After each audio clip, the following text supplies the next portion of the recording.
अधिकारी कर्मचारी, प्यारे छात्र छात्राओं, बहुत अच्छा लग रहा है कि हमारे किन्नर समाज के विषय पर इतना सुंदर कार्यशाला हो रहा है। अभी रायपुर में हुआ, आज आपके यहाँ हुआ, और लगातार हम देख रहे हैं कि इस विषय पे लगातार कार्यशाला हो। 2-3 चीजें, क्योंकि मुझको कहा गया कि 15 मिनट में खत्म करना ही है, बोलना तो बहुत सारा चाह रही थी। 2-3 चीजें मैं आपको कहना चाहूंगी कि यहाँ पे जितने भी शोधार्थी थे, वो जब अपना शोध पत्र पढ़ रहे थे तो वो सारे जो हैं सभी ने ट्रांसजेंडर का डेफिनेशन जो है, परिभाषा, वो बिल्कुल अलग अलग तरीके से रखी। किन्हीं ने कहा कि जो परा पुरुष और परा स्त्री के श्रेणी में आने वाले व्यक्तियों को ट्रांसजेंडर कहते हैं। किन्हीं ने कहा कि जिनका लिंग स्टैंडर्ड लिंग से अलग होता है वो ट्रांसजेंडर होता है। एक ने कहा कि ट्रांसजेंडर का मतलब होता है कि जिसका लिंग उसके नियत लिंग से विपरीत हो, वो ट्रांसजेंडर होता है। तो देखिए, आप सब ने परिभाषा दिया, पर क्या होता है कि हमको थोड़ा सा चीजों को मानकीकरण की ओर बढ़ना चाहिए कि परिभाषा एक जैसा हो। तो अब मानक किसको बनाएं? ऐसा कौन सा चीज है जिसको हम मानक बना सकते हैं? तो मैं चाहूंगी कि जब भी आप परिभाषा लिखें तो सुप्रीम कोर्ट ने जो परिभाषा दिया 2014 के जजमेंट में, वो परिभाषा आप लिखिए, वो टेक्निकली बहुत करेक्ट है। दूसरी परिभाषा, डेफिनेशन आपको मिलेगा ministry of social justice empowerment का, जो एक्सपर्ट कमेटी का रिपोर्ट है, उसमें जो परिभाषा दिया गया है वो परिभाषा आप डालिए, वो भी टेक्निकली बहुत करेक्ट है। तीसरी परिभाषा, वो बहुत बड़ा संदर्भ हो सकता है कि गवर्नमेंट ऑफ इंडिया ने जो transgender persons protection of rights act 2019 लाया है, उसका जो सेक्शन 2 है, धारा 2 में जो परिभाषा दी गई है, उस परिभाषा को आप एक स्टैंडर्ड परिभाषा मान सकते हैं। अब इसको कहने का जरूरत इस कारण पड़ रहा है क्योंकि आप जब परिभाषा बता रहे थे तो हर परिभाषा का जो अर्थ है बिल्कुल अलग अलग हो रहा था। क्यों? क्योंकि परिभाषा इंग्लिश में है। अब जब हम उसका हिंदी ट्रांसलेशन करते हैं तो हम बहुत सारी गलतियां कर बैठते हैं, और उन गलतियों के कारण ऐसा होता है कि उसका अर्थ का अनर्थ हो जाता है। हिंदी की बहुत बड़ी विशेषता यह है कि एक शब्द के अनेक अर्थ हो सकते हैं। जैसे एक शब्द में कहूं कल, अब कल का मतलब होता है जो बीत गया वो भी, और कल का मतलब होता है आने वाला भी कल। आप मानते हैं इस बात को? तो संदर्भ बहुत ज्यादा जरूरी है। एक शब्द यदि मैं बात करूं लिंग, तो हिंदी में सेक्स के लिए भी लिंग हुआ, और जेंडर के लिए भी हम ज्यादातर लिंग शब्द का प्रयोग करते हैं। पर लिंग का अर्थ किस संदर्भ में जेंडर को लेके बात करी है, किस संदर्भ में सेक्स को लेके बात करी है, इस पे भी हमको स्पष्ट होना चाहिए, क्योंकि यदि हम स्पष्ट नहीं होंगे तो वो अर्थ का अनर्थ हो जाएगा। तो भारत सरकार ने जो परिभाषा दी है, नेक्स्ट कर दीजिए। भारत सरकार का जो डेफिनेशन है, एक्ट में क्या बताया है, एक्ट में डेफिनेशन, गलतियां कहाँ पे हो रही मैं बता रही हूँ।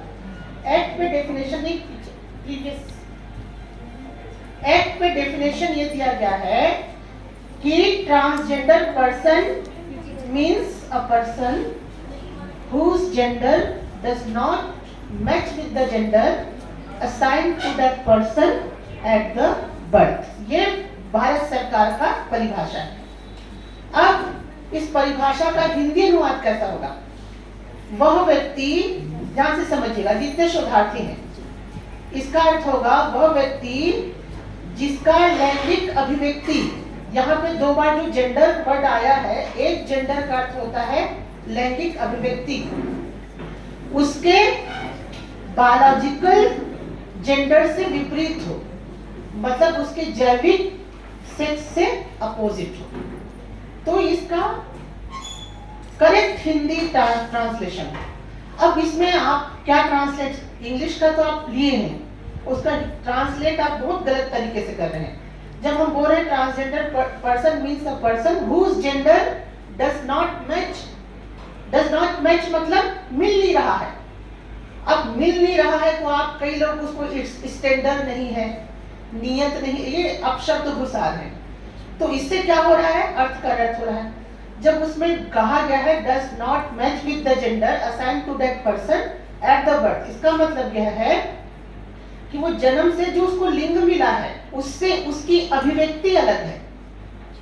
समझ पा रहे हैं, ये उसका अर्थ होगा। तो इसमें राजनांदगांव से जो सर आए थे वो उनका जो डेफिनेशन है बहुत पास तक था, जो भारत सरकार का जो ट्रांसजेंडर डेफिनेशन जो दिया गया उसके, क्योंकि हम उसको सही तरीके से हमको रखना भी चाहिए। अब प्रॉब्लम ये होता है कि हम भले हिंदी भाषी हैं, पर हिंदी भाषी होने के बावजूद भी हिंदी के प्रति हमारा बोध उतना गहरा नहीं है। ये हमारे अध्ययन की कमी होगी या हम बहुत जल्दबाजी में चीजों को समझना चाहते हैं। तो ट्रांसजेंडर शब्द का मतलब ही होता है एक जेंडर से दूसरे जेंडर में क्या हो रहा है, ट्रांसफर हो रहा है, वही ट्रांसजेंडर का। तो जैविक सेक्स से जिसका अभिव्यक्ति अलग अलग हो। थोड़ा प्रीवियस कर दीजिए स्लाइड को।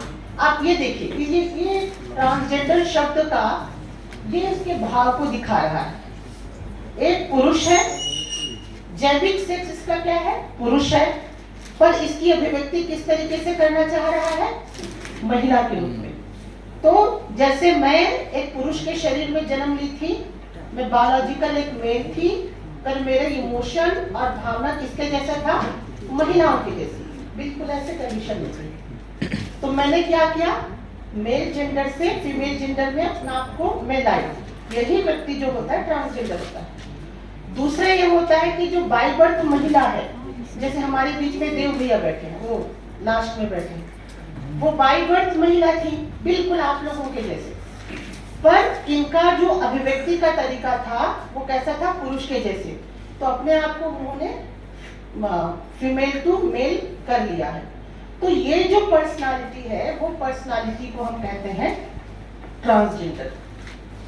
अब दूसरा प्रश्न है कि जब इसको ट्रांसजेंडर कहते हैं तो वो लोग कौन है, जो जन्मजात विकलांग है, लैंगिक विकलांग है, जिनका जन्म तो हुआ पर उनके इंटरनल पार्ट्स में प्रॉब्लम है, हम पहचान नहीं कर पाते लड़का है या लड़की है। तो इसके लिए साइंटिफिक एक शब्द दिया गया है, उसको कहा जाता है इंटरसेक्स पर्सन। ऐसा बच्चा जिसका बाय बर्थ जिसके लिंग स्पष्ट नहीं है।